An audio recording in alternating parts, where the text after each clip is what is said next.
Hey, I hope you're doing well. Lately, we've been talking about how the works-based religions of this world are actually causing things like terrorism. They're causing things like people who start off on a faith journey and then just abandon it because they don't believe that God is actually showing up, or that religion is a man-made thing, or whatever it may be. And so I read something recently, and I thought it was good enough that I'm actually going to read it out loud and record just a couple of paragraphs worth of talking here, because it shares the concept a heck of a lot better than I can. I thought you'd enjoy it. It's from a book by a gentleman by the name of Sky Jethani. And the name of the book is Reimagining the Way You Relate to God. And so it actually comes from one of the earlier chapters in the book, chapter 2.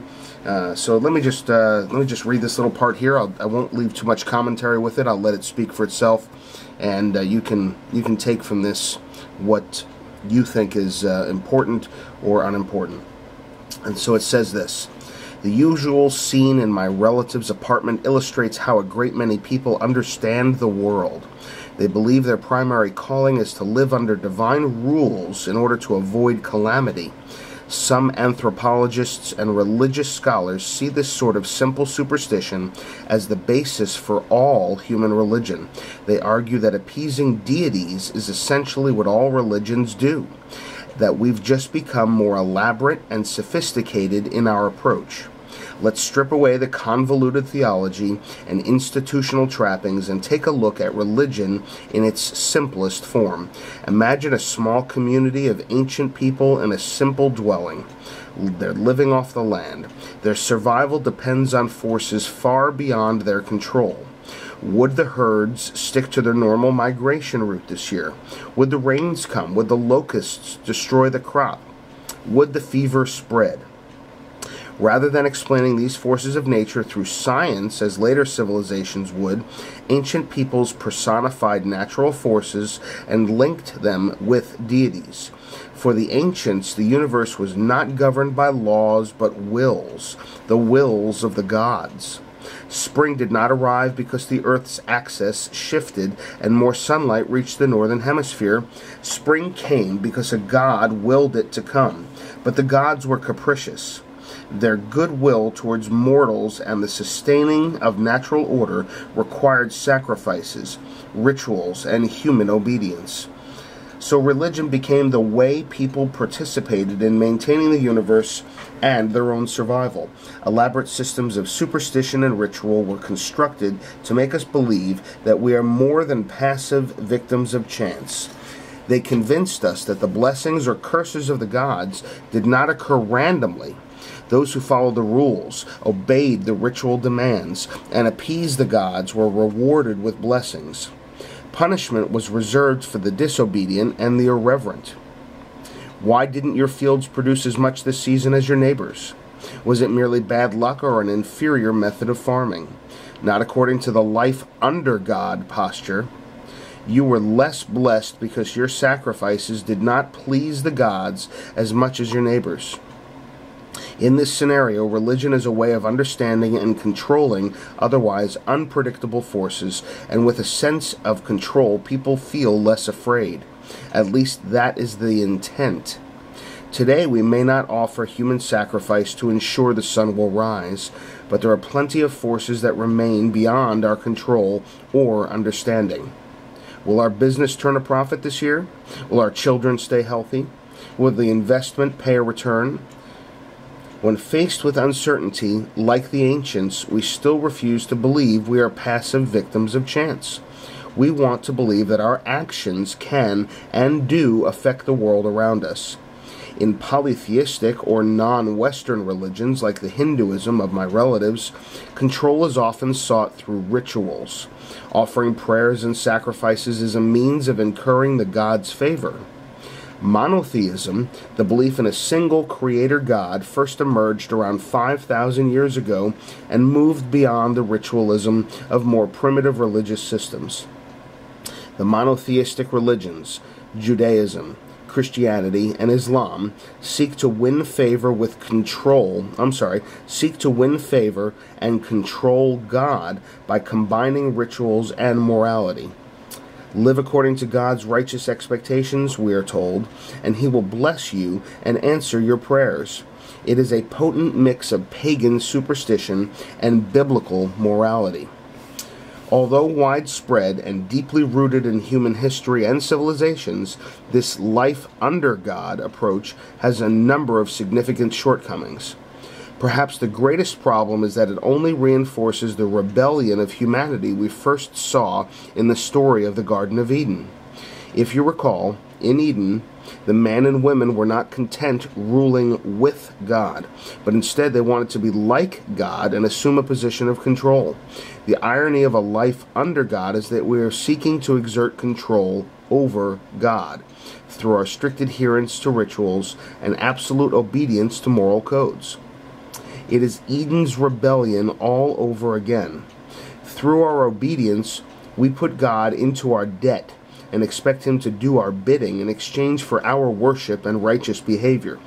Just a little commentary by me. That's the works. That's the stuff that people are going out there and doing. The crusades in Christianity, the genocide and the terrorism done right now by the Muslims in Islam.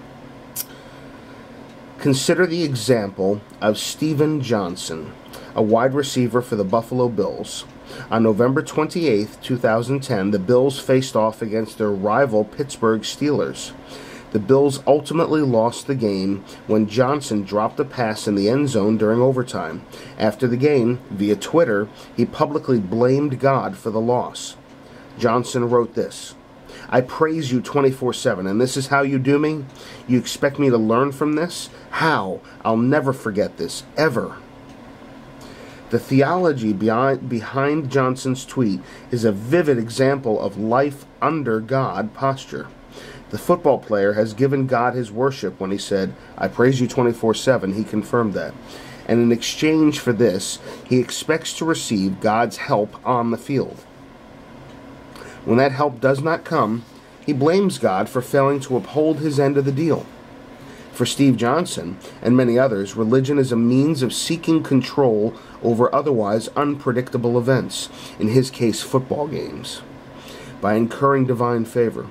But notice that in this arrangement, the creature, Steve Johnson, assumes a position of authority above the Creator, God. You have rituals and morality controlling God, thus influencing the world. At first glance, life under God posture, the life under God posture, is incredibly appealing. It promises to take away our fears and garner divine blessings. But take a bite and you'll find you've been deceived. Life under God cannot be a way of reestablishing a relationship with our Creator, because it is actually an attempt to overthrow His rightful place. We may think of ourselves as devout, religious, humble, and even moral men and women of God, but in truth, like Judas, we are betraying our God with a kiss. In addition, Steve Johnson learned from his overtime defeat to the Steelers, the life under God approach is doomed to fail. As much as we might want to control God, history has proven that He is notoriously uncooperative. For every example of a prayer or ritual resulting in a positive outcome, there is one where the devout did not do well. Consider the story told by Marcus Tullius Cicero about Diagoras, an ancient Greek who did not believe in the gods. He was shown the pictures of faithful worshippers who prayed and were later saved from a shipwreck. Just a side commentary here. I'm wondering if they used a Polaroid or if these were hand-carved pictures or something. Probably just paintings, right? Anyway, Diagoras remained unconvinced after seeing the pictures. Instead, he asked, "Where are the pictures of those who prayed, then drowned?" Of course, there were none. Dead people have a difficult time sharing their stories of the God's unfaithfulness. By only selecting the stories of those whom worship worked, an argument from silence is constructed to validate the life under God posture. This still happens in Christian communities today. Many Christians are told that if they obey God's commands, if they worship Him, if they give financially to the church, and if they abstain from immorality, then He will bless their lives. These sales pitches are validated by stories of people for whom the approach has worked. This message is particularly potent among teens. I recall sitting in a large gathering of teenagers while a notable Christian leader extolled the virtues of sexual abstinence before marriage. The preacher promised us everything from better grades and performance in sports to outrageously satisfying sex once married, and all of it was tied together with assurances of God's blessing for our obedience. Testimonies were included from Christians about how God had blessed their marriage because true love waits. Of course, no stories were shared by believers who had waited until marriage and were now divorced. What happens when a young adult keeps his end of the bargain and it appears God fails to keep his? What happens when he worships 24/7 and he still drops the pass in the end zone? What happens when her marriage isn't blissful, her grades are not good enough to get into the Ivy League school, or when life doesn't go as planned? Matt Chandler, a pastor in Texas, said that this is what's contributing to the de-churched phenomenon. Young people raised within Christian communities are being taught a life under God view of the faith. And when God inevitably refuses to submit to our attempts to control via morality and ritual, they become cynical and abandon the church, and in many cases the faith as well. The bargain turned out to be a scam.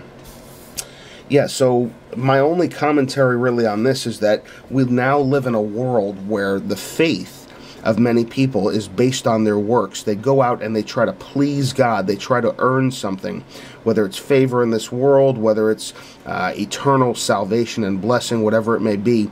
It's us trying to influence or control God. It all goes back to that story written some 5,000, 4,000 years ago about the Garden of Eden, Adam and Eve, and them trying to become like God, trying to control the future, trying to do something that's unnatural. So anyway, I thought you'd find this interesting. It speaks very, very heavily into this whole debate and discussion that's going on about terrorism right now. If you want to learn more, you can check out Christianity versus Islam. It's a video series I did, 9 parts on YouTube, and it talks about the works-based religion of Islam from a Christian perspective and how it's actually causing just a tremendous, tremendous separation between God and man in that faith base. Of course, it affects Christianity as well, but that's another story. I'll get into that another time. Anyway, go with God, be good, and talk to you later. And of course, the be good doesn't do anything for you. Or maybe it does. We'll talk about that later. Bye.